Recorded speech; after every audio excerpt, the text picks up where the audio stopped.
My name is Layton.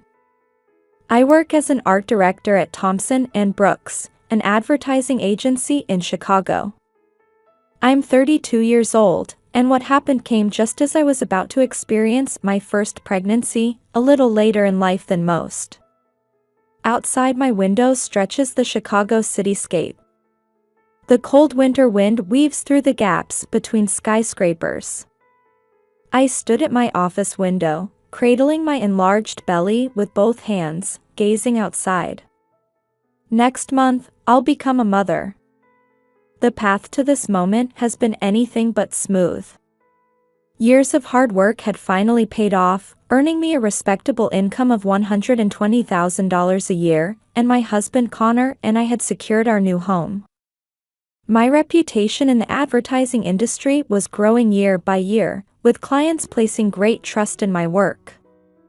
But in my parents' eyes, particularly my father's, it was never enough. If you weren't prepared to pursue a legal career, you should have at least chosen a more influential profession. Since childhood, my father's words had always carried that tone. Self-proclaimed as one of Chicago's finest attorneys, he leads the law firm Parker & Associates as a senior partner. His authoritative voice always demanded perfection from me. My mother Patricia, too, emboldened by her success running her high-end boutique Patricia's on Michigan Avenue, continued to cast a critical eye on me. Layton, you could have found a better match. Even Judge Williams' son showed interest in you. Mother's words disparaged even my husband Connor, who studied computer science at Stanford and now earns $300,000 a year as CTO of the tech company, Innovatech Solutions, as if he weren't good enough.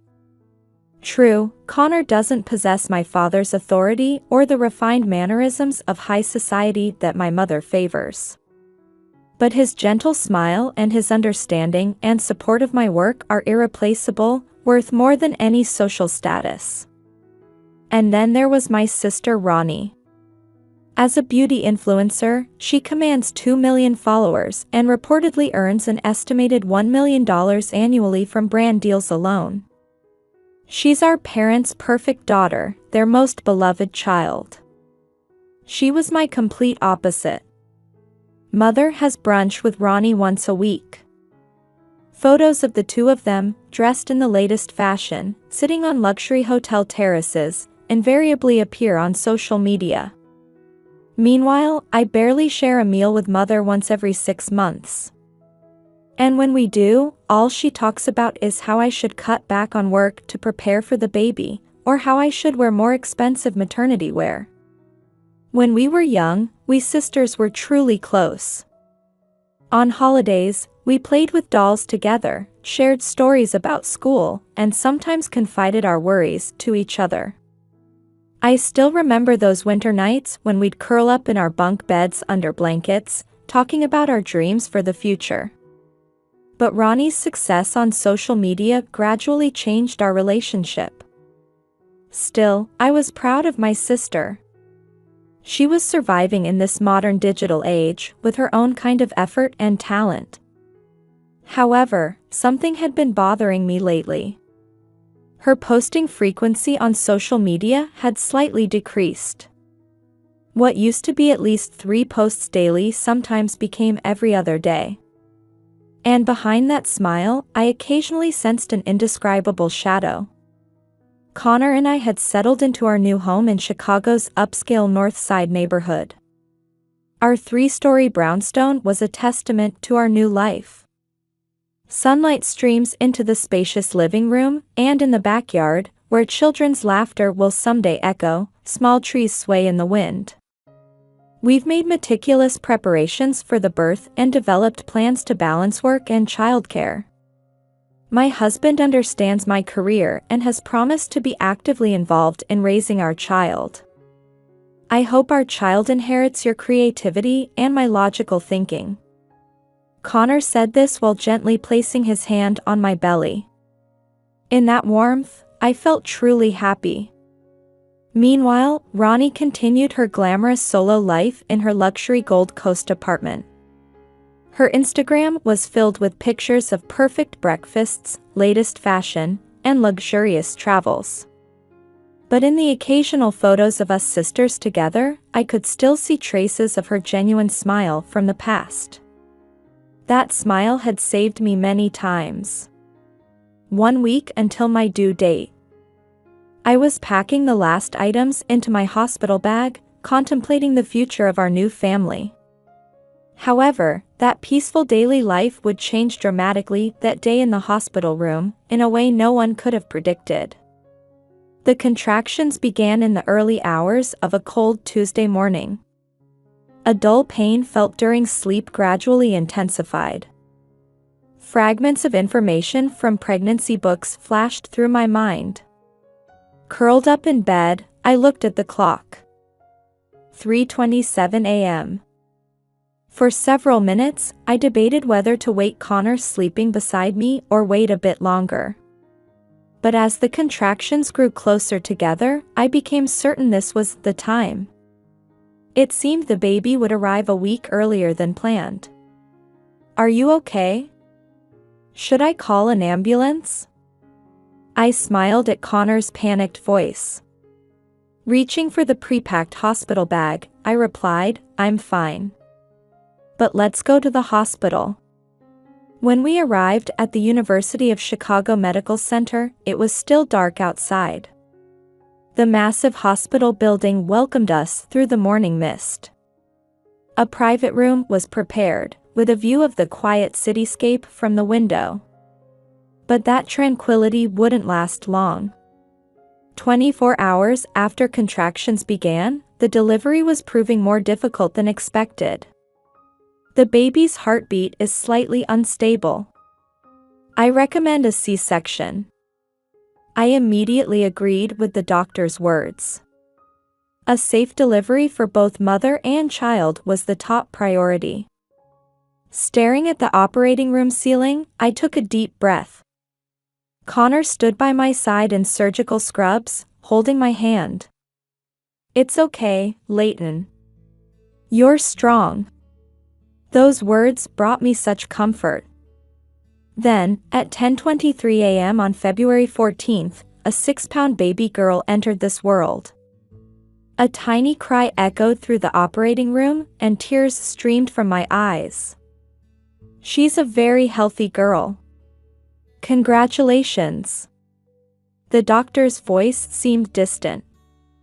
Amid a mixture of exhaustion and relief, I saw my child's face for the first time. A small but precious life. After surgery, I was resting in my private room. The baby was receiving tests and observation in the nursery. Connor had gone to check on her. In the quiet afternoon hospital room, I was finally beginning to grasp the reality of becoming a mother. That silence was shattered by the sudden sound of the door being thrown open. "Leighton. What are you doing lounging around?" Mother's voice. But unlike her usual sharp tone, it contained an unusual excitement. Before I could grasp the situation, Mother Patricia burst into the room. Father was visible behind her. "Stop wasting time. Come help with your sister's birthday party." Before I could understand what was happening, a sharp pain shot through me. Mother had grabbed my hair and was trying to drag me out of bed. "Mom. What are you? That hurts." The 4-needle was about to pull out of my arm.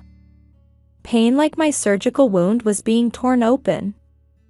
Father had already left the room and was heading toward the nursery. "Don't touch the baby." Despite my screams, Father continued intimidating hospital staff as he entered the nursery. "We'll watch her here, so go. It's Ronnie's special day." Father's voice echoed from the hallway. In his arms was my newborn daughter. "Stop. Give my baby back." My screams echoed throughout the ward. At that moment, Connor returned to the room. He instantly understood the situation and took immediate action. "Call security. His voice rang through the hallway. Simultaneously, he rushed toward Father, trying to retrieve our baby. In the chaos, hospital security staff arrived. Meanwhile, Mother kept screaming, "We need to take perfect family photos." Father shouted, "Stop making such a fuss over this little pain. Your sister is going through something much worse right now." Though they were eventually ordered to leave the room, their behavior was clearly different from their usual selves. There was a desperate quality to it, as if they were possessed. "This is a family matter. Don't interfere." Despite Mother's resistance, they were removed from the building. I touched my hair with trembling hands. My scalp ached where it had nearly been torn out. Even more than that, I felt a pain as if my heart and soul had been torn apart. Connor returned with the baby. "She's safe. Don't worry." At those words, I broke down crying. Waves of relief that the tiny life was safe, anger toward my parents, and indescribable sadness washed over me. The head nurse came to apologize, informing us that they would strengthen security with 24-hour surveillance and completely ban my parents from visiting. "We've never experienced anything like this before. We will prioritize the safety of you and your child," she said, to which I could only manage a small nod. Connor contacted the hospital's legal department and requested a detailed incident report. "We'll consider legal action if necessary," he said. I was deeply grateful for my usually gentle husband's rare show of sternness. Outside the window, a light spring rain had begun to fall. The sound of 4 drops in the hospital room echoed in sync with my irregular heartbeat. From this day forward, my life would change dramatically. Trust in my parents was completely shattered, leaving only anger and humiliation. But this was just the beginning. The truth was still invisible to everyone. A week had passed since leaving the hospital. The morning sun streaming through the large living room window gently enveloped me and my daughter as we relaxed on the sofa. While holding Charlotte, that's what we named her, I stared at my smartphone screen. Ronnie's Instagram was filled with photos from her birthday party at the Ritz-Carlton, Chicago. Hundreds of guests attended, champagne towers sparkled, and luxury brand decorations filled the rooms. The caption read, "So happy to celebrate the best birthday. Grateful for my loving family and friends." I superimposed the image of our parents, who had tried to drag me from my hospital room right after giving birth, onto those smiling photos. My heart felt torn between reality and the perfect world of social media. "Leighton, the porridge is ready." Connor called from the kitchen. He had been perfecting his cooking skills for my postpartum care. After placing Charlotte in her bassinet, I headed to the dining room. "I heard from the law firm today." Connor began as I picked up my spoon. "The restraining order process is complete." I nodded slightly. Since the hospital incident, my parents had been calling and messaging daily. We were just excited that day. "We're family, we should be able to forgive each other.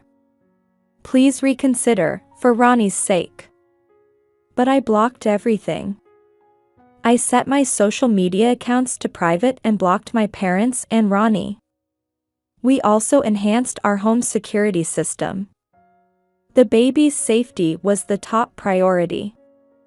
That was my unwavering resolve as a mother. My colleagues at work supported my decision. Particularly Ellie from HR, who not only handled my maternity leave paperwork but also arranged to completely block any contact from my parents at the workplace. It's never too late to escape toxic parents. Her words gave me strength. I renounced my inheritance rights from my parents. I'm in the process of withdrawing from the family trust fund. With Connor's income and my savings, We have no financial worries. Besides, peace of mind is more important than material wealth. However, I was a bit concerned about Ronnie. Since the party, her social media posts had decreased even further.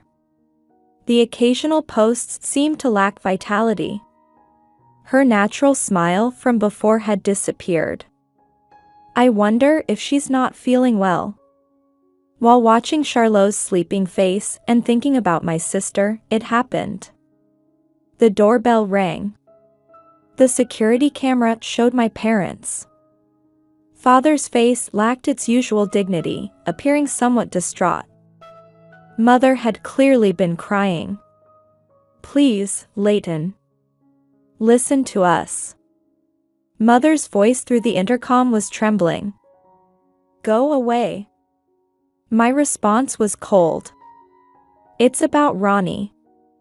Mother's voice broke. "Help, please." At that moment, Father fell to his knees and pressed his forehead to the ground. "Leighton. Your sister is dying." Father's cry echoed through the quiet residential area.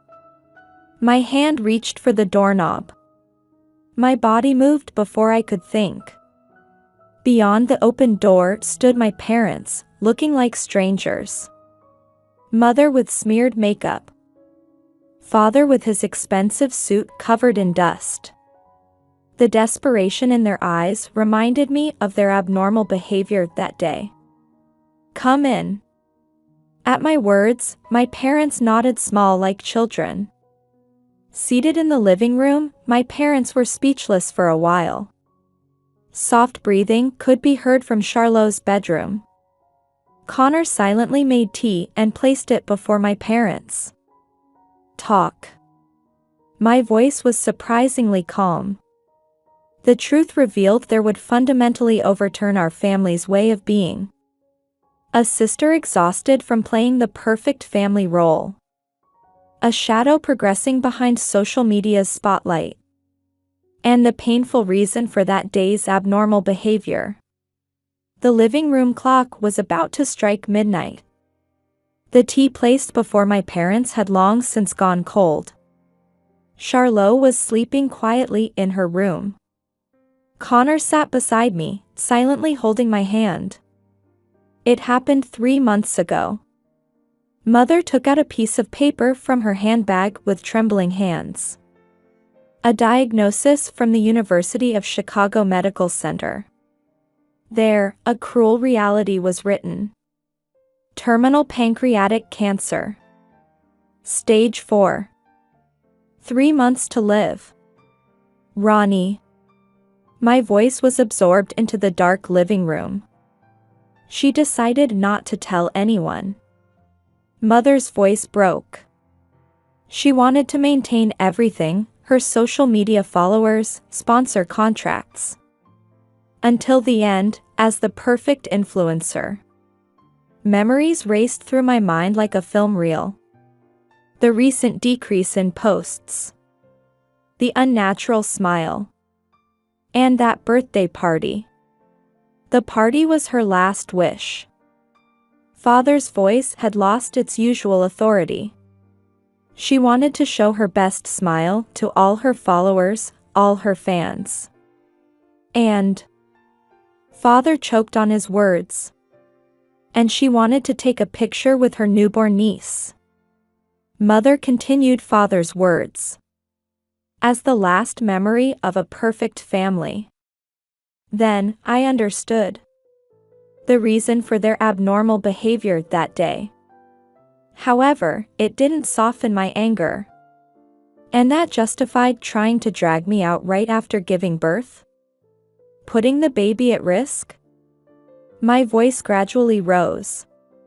We thought we wouldn't make it in time. Mother's voice was small. The chemotherapy side effects were causing her condition to deteriorate rapidly. She was scheduled to be hospitalized right after the party. Where is she now? I asked, and Father answered. Northwestern Memorial Hospital. In the ICU. Since yesterday, her consciousness. I stood up. Connor stood with me. I'll call someone to watch Charlotte. Ellie would come even now. Leighton. Mother called my name. Don't misunderstand. I haven't forgiven you. I looked straight at my parents. Putting my baby at risk, using violence against me right after giving birth. I'll never forgive that. But I searched for words. As her sister, I should go see Ronnie. The car drove through Chicago's night streets. In the passenger seat, I reviewed my sister's Instagram posts. The truth hidden behind those seemingly perfect smiles. She had endured this pressure and fear alone. We arrived at Northwestern Memorial Hospital after 1 a.m. I paused for a moment in front of the ICU. Connor silently placed his hand on my back. Ronnie was surrounded by various medical equipment. The radiant beauty from when I last saw her had faded, and my heart tightened at her emaciated figure.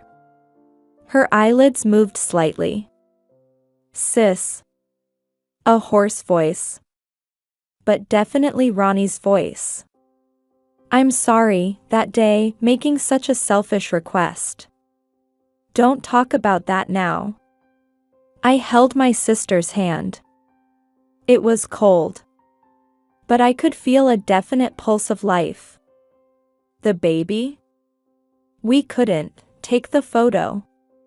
Her name is Charlotte. I'll bring her to meet you next time. Charlotte, beautiful name. Ronnie smiled. That expression wasn't the perfect social media smile, but my familiar sister's smile from the past. Help me with my last Instagram post.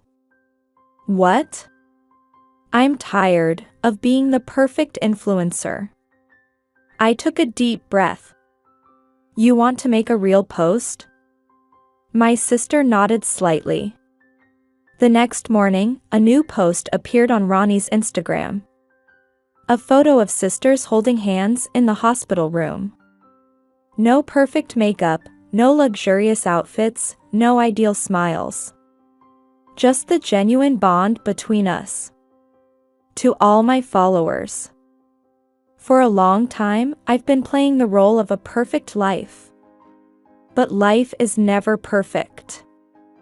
3 months ago, I was diagnosed with terminal cancer. My time may be short, but I finally found the courage to show my true self. That courage came from my strong sister. Please forgive me for being trapped in false perfection. And if you could watch over the real me from now on, I would be happy. Within an hour of posting, it received over 1 million likes. The comments section overflowed with words of encouragement and emotion. Many people resonated with her courage to remove the mask of the perfect influencer. 2 weeks have passed since then. Ronnie's condition continues to fluctuate. I only exchange minimal conversation with our parents. But in my sister's hospital room, everyone quietly watches over her. Today too, I head to my sister's hospital room while holding Charlotte. We no longer need to take perfect family photos for social media. I want to cherish these moments of our imperfect but genuine family time. Outside the window, spring sunlight pours down on Chicago's streets. Along with the beginning of a new season, our family too had begun to search for a new way of being.